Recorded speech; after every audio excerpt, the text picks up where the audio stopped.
Pessoal, então antes da gente fazer um exercício, tem essa sessão de observações importantes sobre o conceito de média logarítmica, tá? Então, primeiro uma comparação entre os arranjos de correntes paralelas e contracorrente, tá?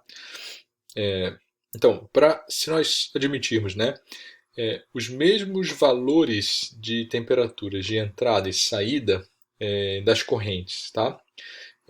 Ou seja, o T1 in, o T2 in, o T1 out, o T2 out, eles têm os mesmos valores, tá bom? Mas aí, como as definições de ΔTA e ΔTB são diferentes, os valores de ΔTA e ΔTB vão ser diferentes para o corrente paralela e o contracorrente, tá bom?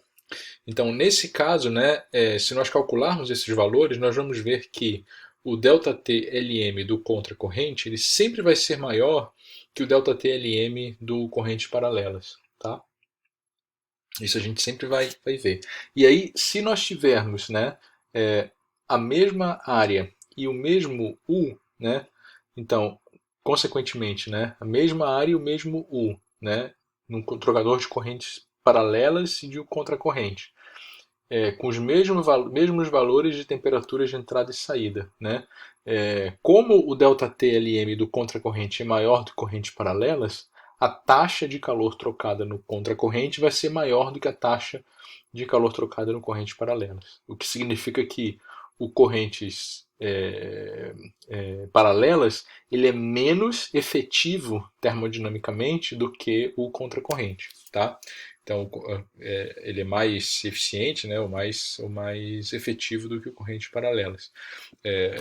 Tá certo? Então, se eu tenho o mesmo U e a mesma área, o contracorrente vai trocar mais calor do que o corrente paralelas. Ou, uma outra forma de ver seria o seguinte: se eu tenho a mesma taxa fixa, né, a área do contracorrente vai ser menor do que a área do corrente paralelas. Tá? Vai precisar de uma área maior para trocar mais calor. Tá certo? Tá?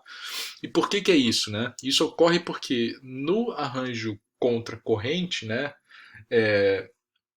existe a possibilidade de uma a temperatura de saída do frio, por exemplo, como essa que está aqui, né, ser maior do que a temperatura de saída do quente, tá? Tá certo? Então basta voltar ali naqueles perfis de temperatura que foram desenhados para ver isso, né? Então o frio pode sair com uma temperatura maior do que o quente está saindo. Isso nunca vai acontecer no arranjo paralelo, tá? Porque senão violaria a segunda lei da termodinâmica, certo? No caso do contracorrente, não viola a segunda lei da termodinâmica. Mas no caso do contracorrente, onde as duas estão caminhando juntas, né? A quente diminui a temperatura na medida em que a fria aumenta a sua temperatura, mas estão caminhando no mesmo sentido, isso nunca vai poder acontecer, certo? Tá? Então o contracorrente acaba sendo mais efetivo do que o corrente paralela, tá bom? Só que uma coisa que a gente pode se perguntar, né? E isso aqui é aquilo que eu falei, dá para ver aqui, ó, tá? Aqui a temperatura de saída do frio, né? Nunca vai poder passar a temperatura de saída do quente, mas nesse caso aqui a temperatura de saída do frio, ó, 77,6, pode passar a temperatura de saída do quente, tá bom? Tá? Então, ótimo que tem esse esquema aqui, tá? Então, mas por que então que o arranjo de correntes paralelas ainda existe? Né? Isso é uma curiosidade que às vezes a gente se pergunta, apesar dele ser menos efetivo. Bom, se eu quero, por exemplo, e aí já é um tópico talvez até um pouquinho avançado, mas vale a pena falar. Se eu quero minimizar a condução axial pela parede, né, o corrente paralelas ele produz um perfil de temperaturas longitudinal da parede mais uniforme. Dá para ver isso aqui, ó, tá? Essa linha tracejada é a temperatura média, né, entre os dois, que seria, por exemplo, a temperatura da parede. Então aqui praticamente não tem diferença nenhuma entre a entrada e a saída, né? Ou a diferença é muito pequena, ou muito menor que aqui, né? Nesse caso aqui do correntes paralelas, tá bom? Enquanto que aqui, ó, no caso do contracorrente, a temperatura da parede ela avança bastante, né? Ela aumenta bastante, né? Então isso pode causar um efeito de condução axial pelo metal mesmo, né? Tipo uma fuga de calor longitudinal. E isso não é muito desejável num trocador de calor. Tá?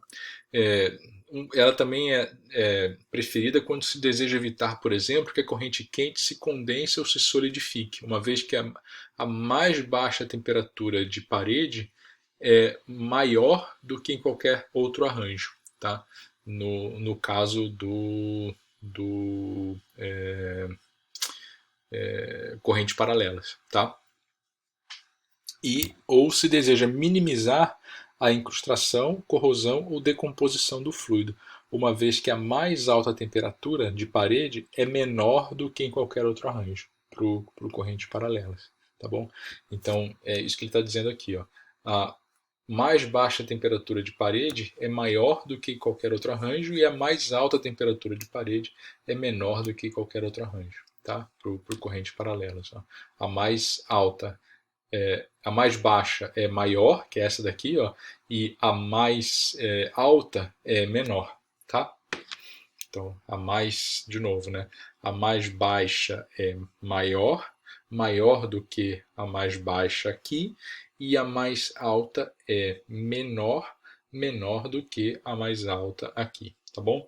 Então, isso é um efeito que a gente quer às vezes é desejado, né? Se eu não quero evitar incrustação, corrosão, decomposição do fluido, né? Que é um efeito propiciado por elevação de temperatura, então eu uso corrente paralela, tá bom? Então esse é um ponto engraçado aqui, legal, né? E aí uma outra observação importante com relação à limitação do uso, né, desse método da média logarítmica, né? O uso desse método ele é limitado pelas hipóteses feitas inicialmente. A limitação principal é o fato do U ser constante. Num trocador de calor, por exemplo, que envolve mudança de fase, né? Tipo esse trocador de calor aqui, né? Calor é cedido. Isso aqui é uma caldeira, por exemplo, né? Combustão dos gases cede calor para uma água que muda de fase, né? Então aqui tem uma ebulição da água nos tubos da caldeira e aí atingiu aqui uma região de título próximo de 1 e daqui para frente ele vai começar a elevar a sua temperatura calor sensível. Então, nessa região eu tenho um U, nessa região eu tenho outro U. Se eu quiser utilizar um método desse para dimensionar o trocador de calor, eu tenho que dividir em partes. Eu tenho que dividir numa área de alto U e numa área de baixo U e depois somar aquelas duas áreas. Tá? Não dá para fazer uma coisa igual.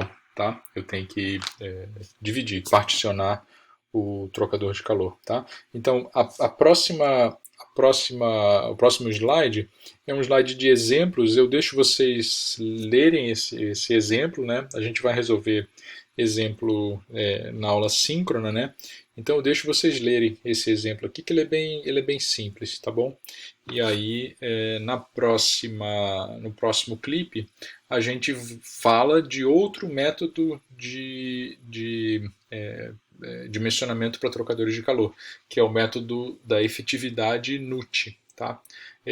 As equações são essencialmente as mesmas, né, do que nessa conta que a gente fez aqui, nesse método que a gente viu, melhor dizendo, do método da média logarítmica, né? Só que o método do epsilon NUT ele é um método adimensional, tá bom? Então ele é um pouquinho mais elegante do que esse daqui, mas essencialmente a gente continua trabalhando com duas equações de energia, uma para cada corrente e uma equação de lei de resfriamento integrada para determinar a área, que envolve a área, tá bom? Então eu deixo vocês resolverem esse problema aí e no próximo clipe já é um método do epsilon NUT, tá? Então é um exercício bem facilzinho, tá?